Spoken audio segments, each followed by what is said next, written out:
So thank you all for joining us. My name is Michelle Thornton. I am an assistant professor in the School of Business. And this year I'm also serving as the Accessibility Fellow Coordinator. So today we are going to be talking through some of the key takeaways in an article that was shared with everybody that is either participating in the 10-day accessibility challenge on campus or just signed up for this winter breakout session. So thank you all for being here. I'm excited to I think, share some context with you about kind of why we're talking about this. And then we'll separate out into some breakout groups to talk through some of the finer points of the article. So the article is titled From Accommodation to Accessibility, Creating a Culture of Inclusivity. And this was from a couple of years ago, published online through EDUCAUSE. And what I really like about this article is one thing that I think for me personally, when I was first kind of starting along my accessibility journey, I was thinking a lot about this from the perspective of the students that might be in one of my courses. And I teach in a program that's totally online. So this is something that is kind of top of mind for me, even going back before COVID, but I know for a lot of you really came to light last year. But really thinking about how my students were experiencing the content, but specifically from the lens or the context of students with disabilities. What's interesting, I think, is that we, for a long time, have done a really good job of, once those students were identified, coming up with solutions to address the specific needs that those individual students had. What I think is a little bit more challenging and has been a little bit, for me, of a reversal in my thinking is to consider the idea that maybe if I had changed or adapted some of the things that I was doing in the preparation of the materials that I was creating for my students, that I could develop a more inclusive learning experience all around that really could ultimately benefit not just my students with disabilities, but everybody across the board. And this is really this article sort of sets the stage to sort of understand that shift in thinking from this reactive perspective under the principles of accommodation, which we still do and we need to be doing, to kind of this broader definition that is a little bit more proactive. So one thing that I just want to kind of set the stage with a little bit here is the idea of accessibility, or in this case, digital accessibility. I think we've all got a wide variety of perceptions of what that term means. And if you are sitting here in this room today, or Zoom room, kind of scratching your head, thinking that you might know what this is all about, but aren't sure, just know that you're not alone in that. We, for anybody who's participating in our 10-day challenge, we asked, some early survey questions, just asking you in general, how familiar are you with these concepts? And what we find is kind of this mishmash of people in the middle, right? Where folks are sort of familiar, they call themselves vaguely familiar, just not sure. It seems like it's something that we've been hearing a lot about, but it's difficult to pinpoint. So if you are in that space or you're just hoping to learn more, you are not alone on that at all. So right at the beginning of this article, it lets you know a few kind of key takeaways. And I think it is important to recognize that there is a legal motivation that sort of speaks to why we might be putting the focus on accessibility, but that's not really the only sort of key motivator. And the one thing that that I like that this article talks a lot about is this idea that how we approach accessibility really speaks to our values as a learning institution. And so today, I think I'm going to focus a lot of our kind of discussion questions on this piece about, if we kind of strip away some of the legal pieces of it, what are the other motivations behind that? What are the barriers standing in our way of doing that? And how do we see this kind of showing up right now on Oswego's campus? So our plan is let's see, it is 7 after. I am going to have Rebecca help me. We're going to break up into small groups. I'm going to kind of preload into the chat box what each of your questions are, because there's not going to be facilitators in each room. But what I'd basically like everybody to do is introduce yourself for starters, and then talk a little bit about kind of this issue and tension between being reactive to student needs versus proactive, and kind of how that works for you today, what you see as being difficult in making that happen, and essentially what experiences you've had in this space in the past that has either helped you or hurt you from making that happen for your students. I hope you had some good discussions. What I would love to do is just ask for a few kind of your key takeaways from the discussions. If anybody from any of the rooms is willing to just share kind of what your a little bit about what you were talking about, something that really kind of made you sit back and sort of, you know, um, you know, take note of what was happening, or somebody that had an interesting perspective on the article. Anybody want to share that?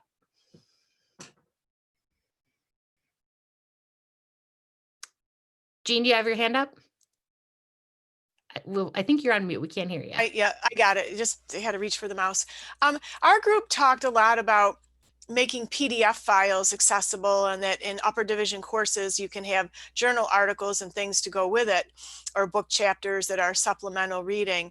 And this is something I have to learn about myself. It's why I'm part of the group, but in order to make PDF files accessible, you need access to the full version of Adobe. And so we talked about some of the things that we knew about that and what we wanted to learn about, how to make that go forward. But it was a big concern.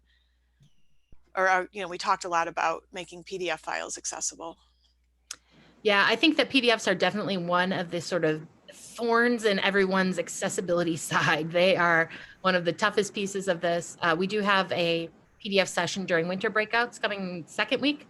But we've already been thinking about sort of a much deeper dive, like a 3-day PDF challenge for a little bit later in the semester. I think this is definitely something for those of us who've been taught to you that PDFs are, a great, supplement to our classes. There's a lot to consider when it comes to the accessibility of those documents. Great point. Anybody else have some takeaways from their group? James, Yeah. which go by. Jim's fine.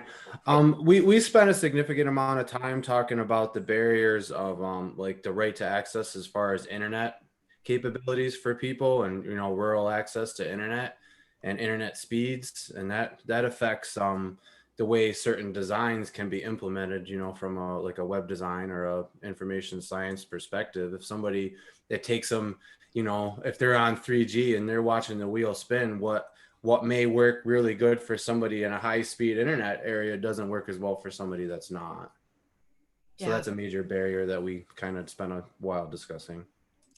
Yeah, I think that I think about that a lot in terms of students accessing content from their phones, kind of that, whether it's internet speed or is your content compatible in a mobile environment, all those kinds of things I think are really good questions. Or students that are trying to use their phone because their internet access is spotty. Yeah.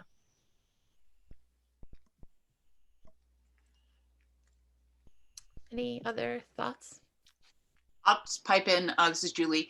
We talked a little bit, back in a former life, I was a music theory professor, and we talked a little bit about how challenging it would be to make music theory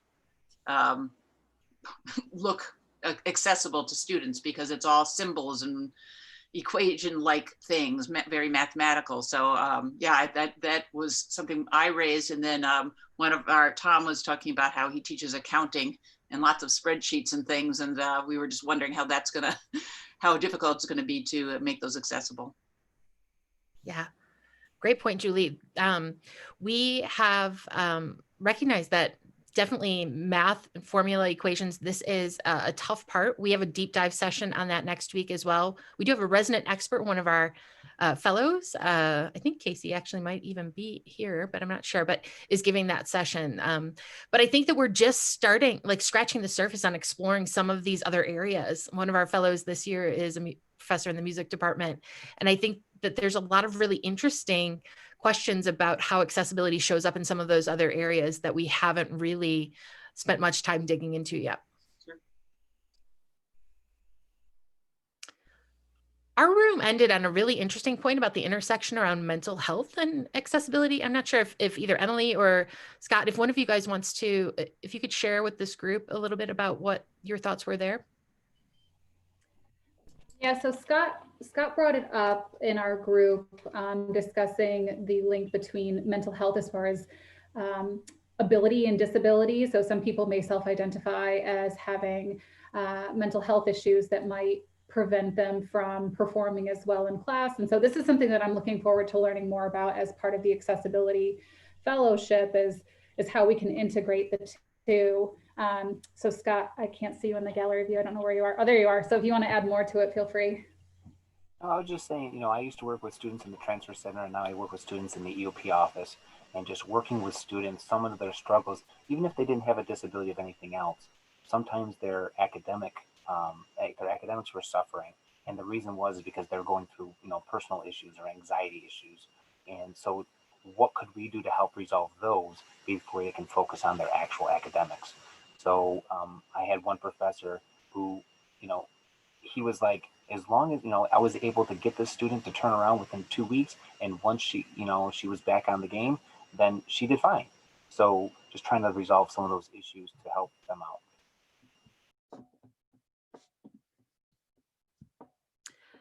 I don't know if anyone is following the chat box here, but Rebecca has been making some side comments and adding in some additional resources on some of the things that we're talking about. So I encourage everyone to take a look at that as well.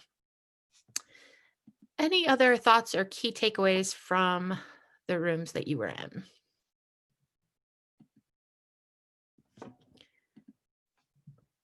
Does anybody have any good examples of sort of ways that they were able to sort of benefit from either technologies that were meant to be assistive for persons with disabilities, or something that was made more accessible, and how it benefited either you personally or your students more broadly?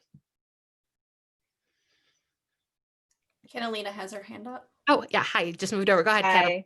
Yeah. Yeah, so I was speaking a little bit about, I teach Spanish, and for some of my students, I had to make, or for a particular student, I captioned videos, and this was for an advanced course where the expectation is that students have an advanced comprehension of the language. But some students, in terms of level, there's very disparate levels in these courses. So I only captioned the videos, honestly, because I had time. I only captioned the videos where I was giving directions for asynchronous assignments. But I think that this helps students across the board, just because they're still at a point in their language learning process where, even though they're considered advanced, they'll miss things. So having the captions are very helpful. And this is what we discussed a bit in terms of challenges in our room, is the question of time and time management when it comes to being able to create accessible materials. Oh,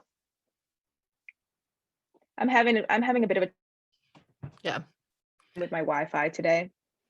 So I think we got the gist from you, Catalina. I think what you said, though, was a really good, important segue. This is definitely something we talked about in our room, this idea of understanding the benefit and recognizing that accessibility as a principle, I think, is really important to our institution and to creating an inclusive environment, and that we know that we, as well as all of our students, benefit from any of these efforts. But yet we also recognize that when the rubber hits the road, like a lot of us haven't done it, right? And the question is why not? And the time that's involved with that, or the unfamiliarity with resources, or the fact that we're just creatures of habit. I'm wondering if anybody else had any specific, we talked about PDFs as barriers, but any other sort of specific things that came up for you guys as what makes this a challenge for us? Well, I'm still trying to figure out what makes a document more accessible. I mean, I'm kind of out of it. You talk about PDF documents are a problem. Why are they a problem, and how do we fix them? Yeah. So Tom, the underlying issue generally, whether it's a PDF or Word document, that would make it inaccessible, right? So like, let's say you've got if you have Blackboard for one of your courses and you've got your syllabus up there and the checker on there is screaming at you that it's inaccessible, right? Essentially what that would mean is that for somebody that is, when it comes to a digital document or content, if somebody is unable to see that document, they have limited vision or some type of impairment, generally speaking, they would use some type of a screen reader to read that PDF or that Word document. And there are certain ways that those documents can be structured, tagged, or otherwise noted that make them work more compatibly with those assistive technologies. And simplest put, in a Word document, for example, they would be structured in a way where each section is denoted with a heading, that using that kind of structured content set up in Word, so that somebody could move through the document in such a way if they were using some type of a screen reader. That's just one example. Another simpler example would be if, for example, you have a video that you put up for a lecture and you did not include captions, that would make that video inaccessible to somebody that has a hearing impairment. That said, we are going to spend this is actually another good segue. We are going to spend all kinds of time over the next week and a half to roughly 10 days talking about the problems with accessibility in different types of content and how to improve them. So, Tom, at the beginning of the session, you asked about all the different sessions. I want to, in case anybody joined later, I'm going to pop that link back in the chat box for if you can kind of take a look at, there are over 20 sessions going on over the next 2 weeks, talking about each of the different types of content, what they are, how to fix them, what the problems are, and why it would be important to make them more accessible. In addition to those sessions, I do want to just point out a couple of things. One, for those of you who just kind of happened on today's session but are not taking part of the 10-day accessibility challenge, that also started today. And you can still sign up for that if that is something that you have not done. Participating in the challenge, basically what that means is that each day you will get an email prompt with the theme of the day, how you can interact with that both on your own or through the different synchronous sessions available during SELT breakouts. And at the end of that, you get a fancy certificate telling you that you have completed it. It is designed to be customizable, flexible challenge so that each person can make it work with what your own interests are.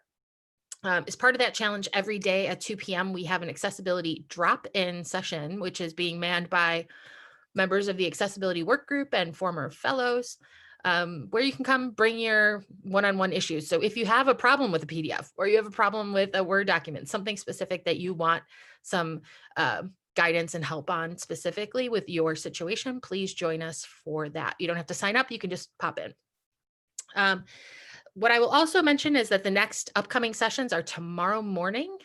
We have one on universal design for learning, one that digs in more deeply to kind of the concepts and principles of accessibility and what the 5 main approaches we are taking on campus here to try and help individuals make their content more accessible.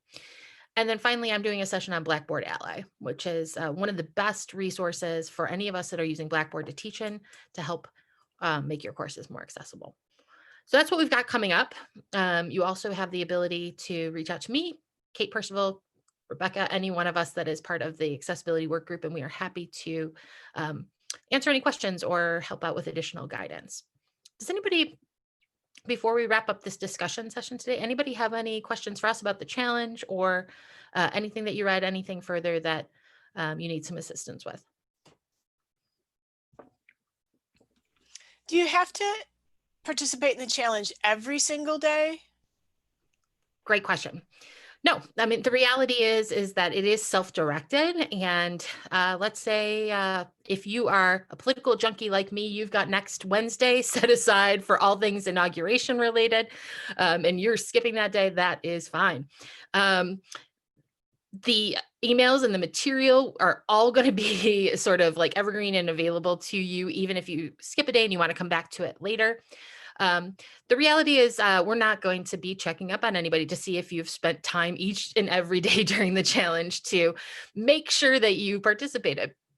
What we will ask you to do, however, is at the end of the challenge, there is a post survey and reflection that we just ask you to provide us some thoughts about your journey through the challenge. And then the completion of that survey is what will get you your certificate at the end. Any other questions? Okay, everybody, thanks for coming. Thanks for reading the article and giving some thought to this. We hope to see you at another one of the accessibility sessions over the next 2 weeks. Have a great afternoon.